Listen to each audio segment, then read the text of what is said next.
Isang malusog na araw sa inyong lahat. Kaalamang medical at payong pangkalusugan na naman ang aming ihatid sa inyo. Kung niyo pong natatandaan, tinalakay natin noong last episode ang measles o tigdas at kung ano nga ba ang dahilan ng paglaganap ng sakit nito. Sa episode natin ngayon, aalamin natin ang programa ng Provincial Health Office ng Pampanga para makaiwas ng ating mga kababayan sa tigdas. Napakahalaga na malaman ninyo kaya tumutok lang po kayo dito sa libreng konsultahan ng bayan. Okay, si Doc.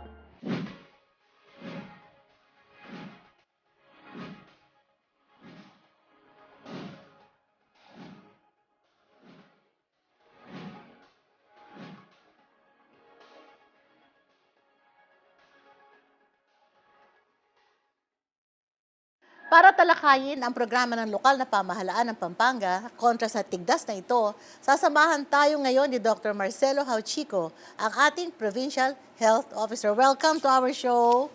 Welcome, Doc Mar. Naku, Doc bigat. Mar. Provincial Health Officer. Oo, At, siya na mismo. Tama yan kasi, you know, Doc, last time, we were talking all about measles. Doc Mar, paki-explain, ano ba ang tigdas na yan? Ang tigdas, so tinatawag nating measles, no, ay isang viral infection. Ano? At ang dahilan nito ay tinatawag naming rubiola. Mayroong iba't ibang klaseng tigdas. Merong roseola, merong rubella. Yung rubella or German measles ay meron din yan sa atin. No? Pero ang pinaka-common yung rubiola. Ang sakit na ito ay viral infection na isasalin nito sa pamamagitan ng paghinga ng taong merong sakit na tigdas. So, nakukuha yan, Doc, sa air droplets, mga ganun, mga na-expose sila sa may tigdas. Airborne. Ganun. Airborne, yeah. Ngayon, para malaman natin na tigdas talaga yung sakit ng isang pasyente, kailangan makakuha tayo ng sample ng kanyang dugo. Ito yung ginagawa namin sa Provincial Health Office. Kinukuha namin yan sa mga ospital. No? Pag na-admit sila sa ating mga district hospital, may mga sample sila ng dugo na pinapadala naman natin sa RITM. Specifically, anong tinitingnan natin doon sa Doc Mar? Tinitingnan natin kung rubiola nga ba siya. O, malalaman natin kung anong klaseng measles ang kumakalat. Rubella ba yan o rubiola? Ayun. So, sino naman ang naaapektuhan kadalasan ng tigdas? Ang mga susceptible sa tigdas, yung mababa ang immunity, siyempre yung mga ang edad nila kalimitan ay yung 0 to 59 months, so yung less than 5 years old. At yung matatanda, yung mababa ng immunity, yung na hindi pa extremes, nabakunahan. no? Extremes. And this is the reason why, Doc, alam namin may mga programa ang Provincial Health Officer, nagkaroon tayo ng outbreak, ika nga, ng measles. At napakarami na parang alarming ang level ng mga nagkakaroon ng tigdas sa ating bansa. Probinsya, dito, Hindi lalo lang sa sa atin. ating bansa. Bakit nagkakaroon pa tayo ng outbreak na yan? Actually, sa public health, sa epidemiology, ang dami ng kaso ng tigdas ay inversely proportional sa coverage ng immunization. Pag mababa ang coverage ng immunization mo, mataas ang mga kaso Incidence. ng tigdas. Oo. Konti ang nabakunahan, Konting mataas ang nabakunahan. magkakasakit. Maraming magkakasakit. Libre ba yung bakuna, Doc? Libre lang ang bakuna natin. Ito ay binibigay ng Department of Health. Okay, At binibigay namin dito, dinidistribute naman namin dito sa ating mga health centers.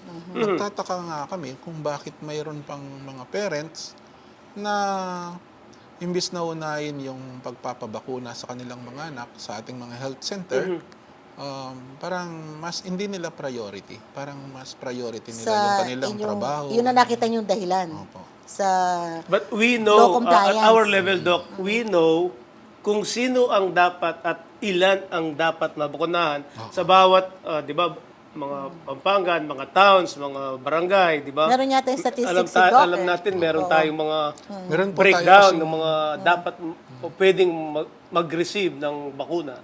Meron po tayong computation kasi niyan.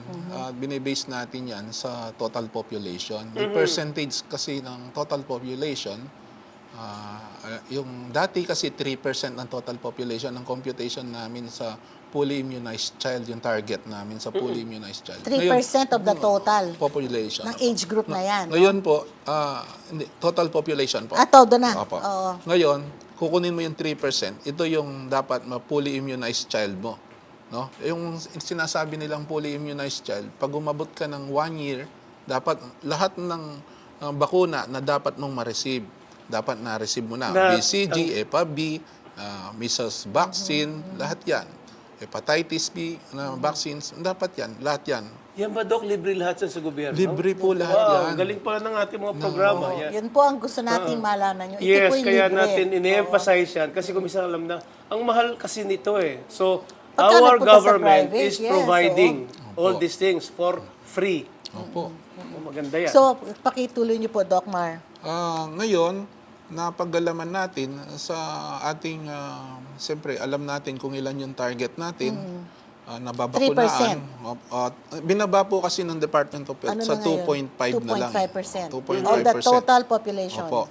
Ngayon, meron tayo dapat 200, from 2014 to Yes. 2018, 5 years po yon, meron tayong kailangan na nabakunaan na 261,567 no? Sa age 6 months to 59 months old, no? ng mga bata. Ngayon, ang nabakunaan na natin ay 207,604 out of 261,000. Meron pang unvaccinated na 53,000 Yeah. na bata, no? Itong 53,963 na unvaccinated children 6 months to 59 months.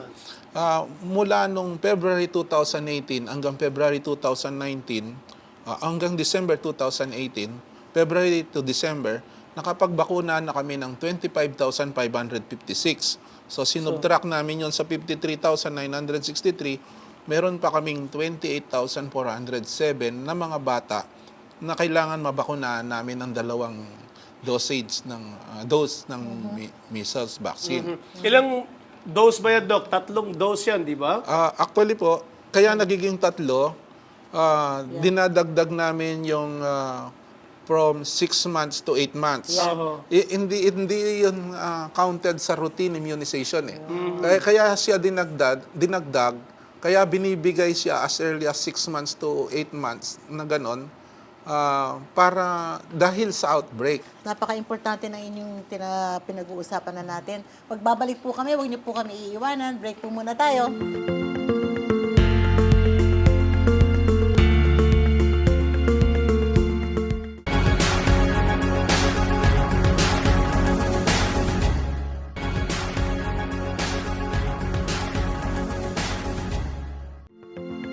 Welcome back to our show. Naku, mabuti po't hindi nyo kami iniiwanan. Atin pong topic, measles, at nandito po ngayon ang ating PHO, si Dr. Mar.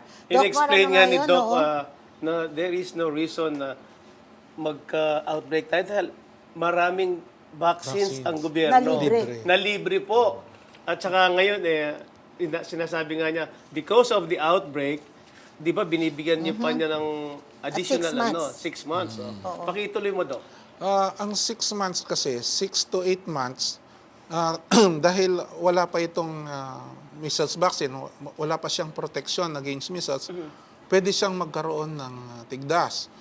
Yung 0 to 6 months, nakakatulong yung pagpapasuso ng mother Mami. sa yung colostrum na tinatawag natin na puno ng antibodies yun eh. Kaya nga ang gobyerno, di ba, ang DOH, must na magpa-dedi na yung mami ng gatas, di ba? Breastfeeding, yes. Kaya may mga antibodies pa kasi yung bata. Pagdating ng 6 months, dapat meron ka ng immunization. Kaya yan. Kaya because of the binaba outbreak, nila ayan sa na. 6 months kasi may outbreak. May chance dito. Actually, may mga cases tayo na 6 months to 8 months. Magkakontract. Yun ang mga talagang delikado. Delikado yun. Pag mas bata, mas delikado. Kasi mababa lang immunity. No? So, Doc, nung mag-declare, when was the 2019. 2019? This Pero February. you've Think been- last month yata yun Oo, eh. pero you've Last been month. doing the vaccination already, hindi Oo, ba? actually, Oo. nung nakita na namin may mga outbreak Dumadami. na, may mga clustering of cases cases na, may mga incidents of outbreak sa mga malilit na areas, sinimulan na namin yung outbreak response immunization. Nag-defaulters tracking na kami. Ang ibig sabihin ng defaulters tracking, nakarating sila sa edad na yon na dapat mabakunahan sila, hindi sila nabigyan ng bakuna. Inahanap namin yung mga yon. from last year up to this time. Dun sa 53,000 na natira at yung remaining na 28,000 mula nung January hanggang ngayon, naka 11,200 na kami. Meron na lang kaming hinahanap na 17,000. Doc, habang sinasabi mo yan, doon sa hinahanap ninyo, baka naman lumipat na yan sa private practitioners, Yun, oo. lumipat na ng lugar, hindi ba? Ano ang masasabi niyo dyan? Maraming mga factors para hindi mo ma 100%. Sinasabi naman yan sa public health na hindi mo talaga mawa 100%. Yes. May migration, kasi siyempre ang populasyon ang isang pamilya pag nagtrabaho sa ibang lugar, dadalhin niya yung mga anak niya.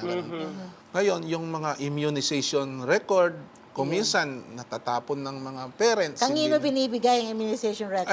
Ang immunization card po, binibigay po sa nanay yon. Mga nanay ang nasa Itago inyo. nyo yan. Opo, importante Importante. yan. Oh. Okay. Hanggang sa pag-aaral mo, hanggang sa pag-abroad mo. Tatanungin Yes, niya, did you tatanungin. receive immunization? Lalo Bata, pa pag bakuna? nag-abroad, napaka-stricto po. So, nasa nanay. Nasa nanay yung Kahit saan siya immunization magpunta, card. dapat nasa Nakalagay doon ang lahat ng bakuna na kailangan ma-receive ng isang bata bago siya umabot sa 1 taon. No? Kaya lang, kahit na may schedule, kumisan, hindi babalik yung parent. yan. Kaya dapat i-emphasize talaga na dapat kompletuhin yan. Kasi kung minsan, Doc, nabakunahan ng measles tong anak ko, sabi niya, alam natin merong second dose, second, third dose. Nakasulat doon kung kailan siya dapat bumalik. Kung minsan nakala nila tama na yung isa. Hindi na nagkatigdas yung anak ko eh. Siguro okay na to. Oo. Tsaka hindi They lang have to measles realize. yan, Doc. Hindi lang yan, 3 yan. Opo. Piniprevent yan. Balikan natin. Yung target vaccine na binibigay diseases. namin, hindi lang siya measles vaccine. In-improve ngayon ito ng Department of Health. Katulad ng sinabi ko kanina, may German measles. Ano? So, meron yon para sa German measles, yung rubella. No? MMR kasi ito, 3 sakit ang ipe-prevent niya.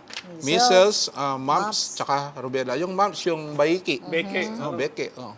Sa Yung Kapampangan, measles, yun na baiki. nga, Oh. yung may outbreak ngayon. Yung Tapos measles yung ang may rubella outbreak po, yun yung German. German measles. Yan. Ngayon, gusto natin, Doc Will, itatanong natin kay Doc Mar ngayon, kasi Yeah. ito importante. Ang measles cases by municipalities. By municipalities Yeah, Doc po. Mar, can we have that? Actually po, dito sa ating table na ito na Statistics, oo. pinapakita no, ng statistics, no, measles cases by municipality and city per morbidity week. Nasa 9th morbidity week na po tayo ngayon sa March 3, 2019. Kasi may mga nilabas na report noon, baka questionin nyo ba, hindi parehas. Baka ibang morbidity week na yon, baka yung mga nauna. This is the As of updated March Ninth. 3. as of March 3. 3, opo. 2019. Sino mga top Saan bang dyan? pinakamaraming outbreak, Doc? Katulad po ng sinabi ko, doon sa kung saan yung crowded yung population, yung migration, yung mabilis pumasok yung mga tao, mabilis lumabas. Ito po yung mga syudad. Meron tayo pong San Fernando City, ang pinakamataas, 86 cases. Wow. Angeles City, 68 cases. Then Mabalacat City, 53 cases. Mga syudad lahat yan, Doc. Opo. Talagang napaka-interesting na ating topic. Magbe-break po muna kami uli. Huwag niyo po kami iwanan.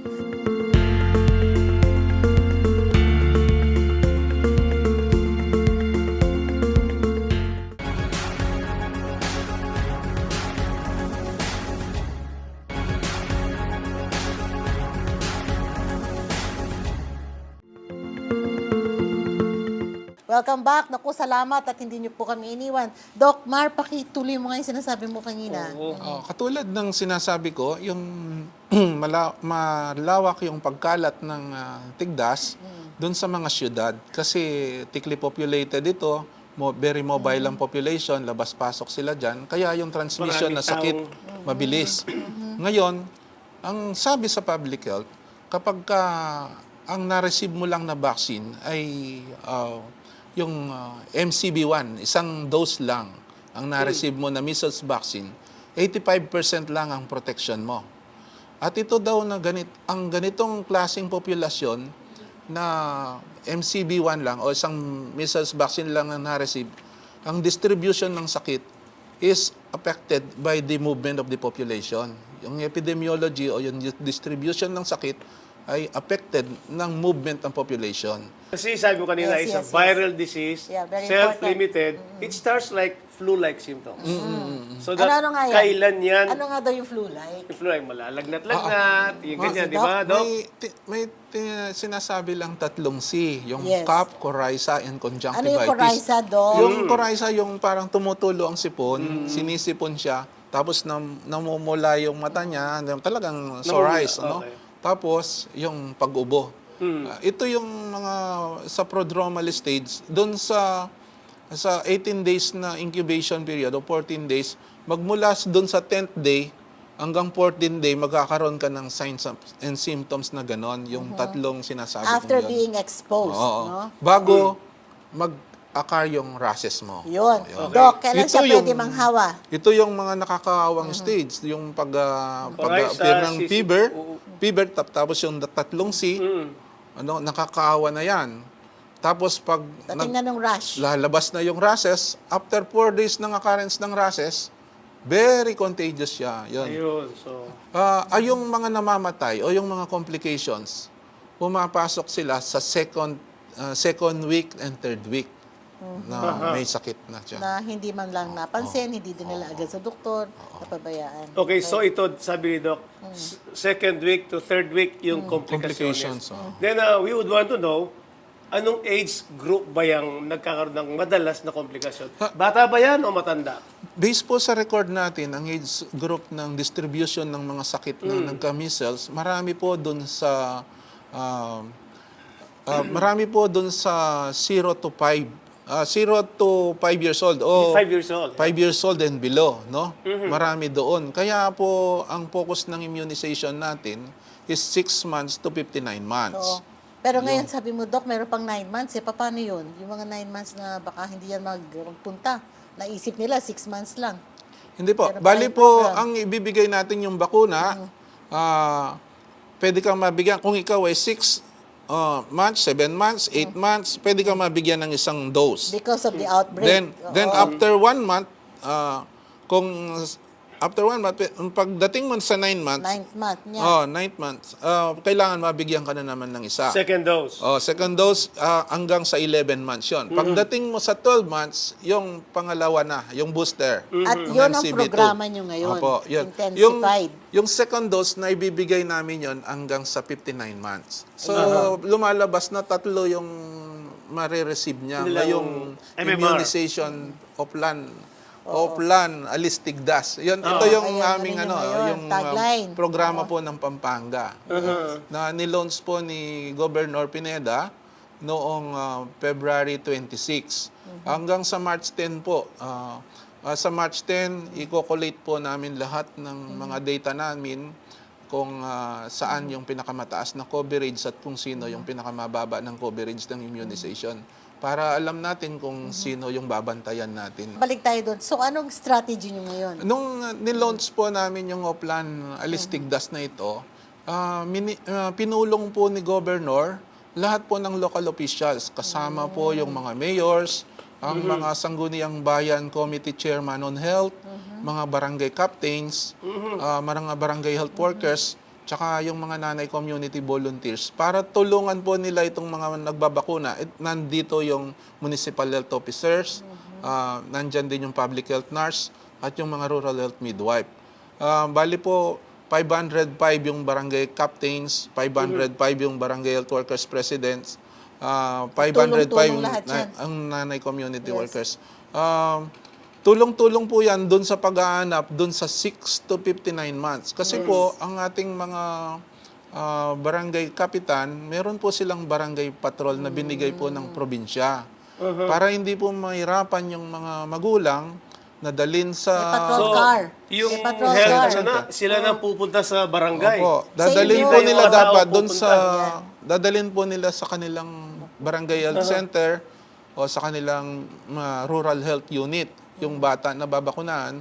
Ang gagawin po ng municipal health officer, maglalagay po sila ng schedule ng vaccination sa mga barangay health centers nila. Pero bago natin pagpatuloy yan, magbe-break po muna kami. Naku, ito na pinaka-importante. Paano ngayon nakaka-deliver?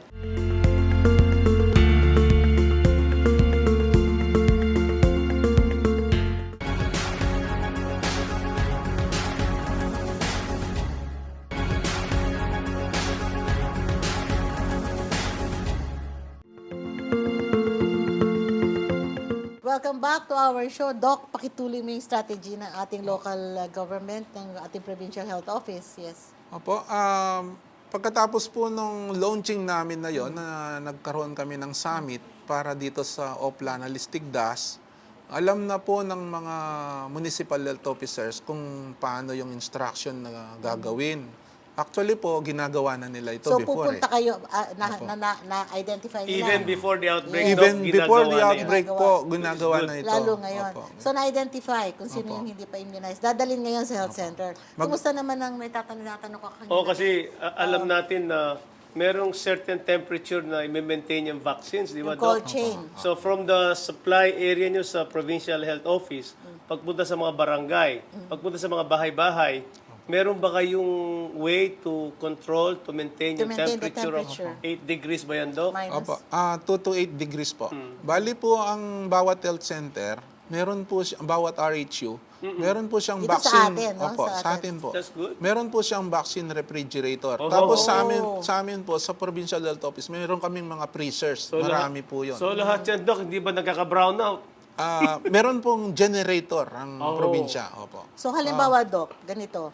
May mga nanay nga kasi na hindi nadala yung mga anak nila. Meron ba kayong backup plan na kayo naman ang pupunta? Kasi nabanggit opo. ng regional director yan. That's one also of the Doon po strategies. sa sinasabi nating strategy kanina, mag-identify po sila ng fixed vaccination site.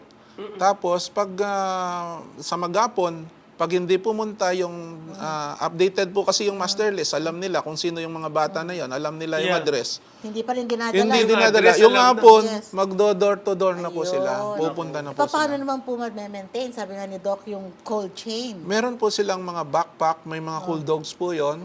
Doon po linalagay yung vaccine, parang Yes. So, Parang maintain na maintain. Wala palang rason na hindi mabigyan ng vaccination yung mga bata dahil they don't go to the center. Door Then to the door. center will go to the house. Yeah. Yung Midwife barangay naman. health worker bawat barangay. meron po kaming 3,000 plus na Hindi, barangay bawat health barangay workers. po ilan. Halimbawa. Hindi ko iba-iba po kasi depende yan sa dami ng barangay ng munisipyo. Okay. Opo.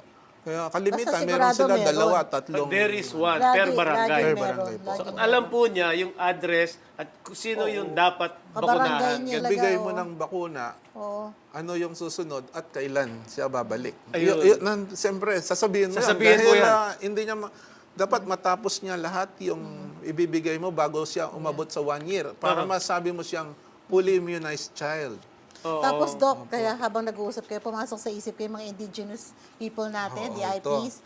Ano naman, kumusta sila? Napag-alaman po namin ito nung nagkaroon tayo actually ng mga outbreak. Hindi pa itong taon na ito. Last year po, may mga kaso po ng tigdas na nakita namin sa mga IPs, so indigenous people, yung mga Aita na Sa bundok. sa bayan po ng Porac at ng Florida Blanca. Kasi po itong mga ito, malapit po sila halos sa distrito ito, malapit po kasi ang Guagua, ang Lubao, sa Porac na Kaya Florida. exposed na Opo. rin sila. Bumababa po kasi yung mga yon. Pag nakakuha po ang mga IPs po, yung mga matatanda, yung older population, wala silang bakuna. Yung mga nabol na lang natin, yung Mga mga bata. 2000, yung year 2000 yan. So, yung mga 1995, pero- walang bakuna oo. yan, sigurado. Pero meron tayo kasing mga napag-aral ng mga, dyan, no? Opo. Mga midwives and barangay health workers na who take care of them. Actually po, nung nagkaroon ng outbreak nga, doon sa mga lugar ng Camyas, Porac, Nabuklod, Florida Blanca, ang inutusan po kami ng ating gobernador at ang ating vice-gobernador ang nakaupo nun, acting siya, nagpunta po kami sa mga yon para mag-conduct ng medical mission. Para yung may mga measles na makontra na o magamot namin yung mga complications. Yun. At nagbakuna na rin po kami doon. Ayun. Yun, ako, napakaganda ng discussion natin, pero para nang ma-emphasize, naku, kausapin mo sila, Doc. Yeah. Kausapin mo ang ating audience. Alam namin maraming nanonood Give ngayon your kasi message. it's a hot topic Yes. malusog na araw po sa inyong lahat. Maya pa aldo po kayong sabla. Pinapakiusap ko po para po masugpo natin ang sakit na tigdas, ang paglaganap ng tigdas at masugpo natin yung mga namamatay dahil sa tigdas. Pagtulong-tulungan po natin itong programang ito na mabakunaan lahat ng bata na 5 taon pababa, no? 6 to 59 months po, no? Kailangan po dalhin nyo sila sa pinakamalapit na barangay health center ninyo, rural health unit, para mabigyan po sila ng bakuna. Meron pong schedule na binibigay ang mga municipal health officers natin, ang mga RHUs. Sundan po natin yung schedule na binibigay nila para wala pong tayong mga anak na pwedeng lipatan ng sakit na to. No po? Mahirap po kapag meron ng pneumonia ang inyong anak, meron na siyang diarrhea at na-dehydrate na, o nagko-convulsion o magkaroon pa ng encephalitis o infection sa utak dahil sa measles. No po? Na pwede naman nating sugpuin sa pamamagitan ng bakuna. Yun.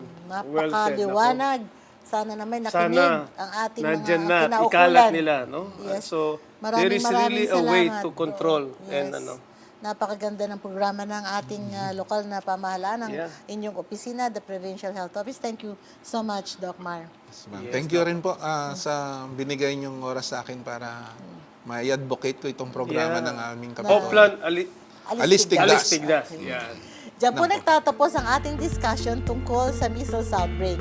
Samahan niyo po kaming muli sa susunod na episode ng Libreng Konsultahan ng Bayan. Ako po si Doc Salve. At ako naman po si Doc Will. Tandaan, kung may katanungan sa kalusugan, sa amin ang kasagutan dito sa Okay, si Doc.